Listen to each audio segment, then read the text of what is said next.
आदरणीय अभिभावकगण, आदरणीय अध्यापकगण, प्रिय छात्र छात्राओं, कुछ दिन पहले हमारे देश के यशस्वी प्रधानमंत्री श्री नरेंद्र मोदी जी ने वर्तमान परिस्थितियों को देखते हुए एक आपात उच्च स्तर की बैठक अपने सानिध्य में बुलाई थी और उस उच्च स्तरीय बैठक में जिसमें तमाम हमारे कैबिनेट के सहयोगी सहित सभी अधिकारी वर्ग, शिक्षा विभाग और विभिन्न दिशाओं से जुड़े सभी लोग उपस्थित थे। और मैं आभारी हूँ अपने प्रधानमंत्री जी का, जो लगातार हमारे विद्यार्थियों की चिंता करते हैं, हमको अपना मार्गदर्शन लगातार देते हैं। उन्हीं के निर्देश पर एक बहुत ही उच्च स्तरीय बैठक आज हमारे देश के यशस्वी रक्षा मंत्री श्री राजनाथ सिंह जी की अध्यक्षता में हुई और जिसमें मेरे साथ केंद्र के दो सहयोगी कैबिनेट मंत्री स्मृति ईरानी जी और श्री प्रकाश जावड़ेकर जी सहित मेरे सहयोगी मंत्री संजय धोत्रे जी भी थे और देश के कई राज्यों के मुख्यमंत्री, कई राज्यों के उप मुख्यमंत्री और सभी राज्यों के शिक्षा मंत्रीगण और दुनिया की सबसे बड़ी शिक्षा प्रणाली तंत्र के सभी सचिव और अधिकारी वर्ग पूरे देश के आज एकजुट थे अपने छात्रों के सुरक्षा और भविष्य को लेकर। मुझे सबसे पहले तो इन सब का धन्यवाद देना है जो सारे शिक्षा व्यवस्था के लिए छात्रों की सुरक्षा और छात्रों के भविष्य की चिंता की दृष्टि से केंद्र के साथ एकजुट होकर के और आज खड़े दिखाई दिए हैं। मैं उन सब के प्रति बहुत आभारी हूँ। बहुत सार्थक चर्चा आज रही है,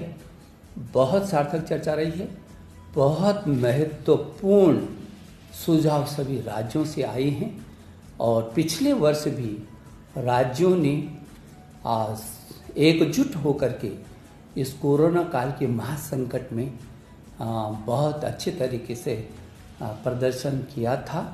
और आज भी मेरे प्रिय छात्र छात्रों, आप जानते हैं पूरी दुनिया इस कोरोना के महासंकट से जूझ रही है और हम अछूते नहीं हैं। ये चुनौती हमारे सामने है और मुझे इस बात का भी गौरव महसूस होता है कि हमारे अध्यापकगण ने फ्रंट लाइन पर आकर के जिस तरीके से पूरे वर्ष में मेरे छात्रों को ऐसा महसूस नहीं होने दिया और साथ में नहीं जाने दिया, ऑनलाइन एजुकेशन यथासंभव वहाँ तक पहुँचे हैं जहाँ तक पहुँच सकते थे और पहुँच रहे हैं। जो थोड़ा बहुत कमी है उसको भी दूर कर रहे हैं। शायद ये दुनिया का पहला ऐसा उदाहरण होगा जब 25-30 करोड़ छात्रों को ऑनलाइन पर और घरों को ही स्कूल में तब्दील कर दिया गया होगा। अभिभावकों में आपका अभिनंदन करता हूँ। आपने और अध्यापकों ने मिल करके छात्रों को इस ऐसे वक्त पर बहुत संभालने की कोशिश की है और छात्रों ने भी जो साहस दिखाया है, उत्साह दिखाया है, इसके लिए भी मैं उनका अभिनंदन करना चाहता हूँ, मैं शुभकामना देना चाहता हूँ। मेरे प्रिय छात्र छात्राओं, जो आज बैठक हुई है उसमें कुछ राज्यों ने कुछ समय मांगा है और सुझाव देने के लिए और उनको कहा गया है कि 25 मई तक वो अपने सुझाव दे देंगे ताकि जल्दी से जल्दी हम इस अनिश्चितता को दूर कर सकेंगे। मुझे याद आता है कि जब हमने आपकी CBSE बोर्ड की इंटर की परीक्षाओं को स्थगित किया था तब हमने आपसे कहा था कि हम 1 जून तक इन परिस्थितियों का आंकलन करेंगे। जो भी परिस्थितियाँ होंगी वो आपकी सुरक्षा और आपका भविष्य, हमारे सामने दोनों चीज़ें हैं, सुरक्षा पहले और उसके बाद आपका भविष्य। इन दोनों को देख करके हम फिर 1 जून को आगे का आपको अवगत कराएंगे जो भी परिस्थितियाँ होंगी। हमने ये भी कहा था कि जब भी हम इस बात की घोषणा करेंगे तो कम से कम 15 दिन हम आपको देंगे ताकि आपके मन में अचानक न हो कि कब तिथियों की घोषणा हो और का फिर जो है आप संभलें। तो मैं ये समझता हूँ कि ये 25 मई तक सभी राज्यों के जो राज्य, कुछ ही राज्य हैं जिन्होंने कहा है कि हमको थोड़ा सा और भी मौका दीजिए।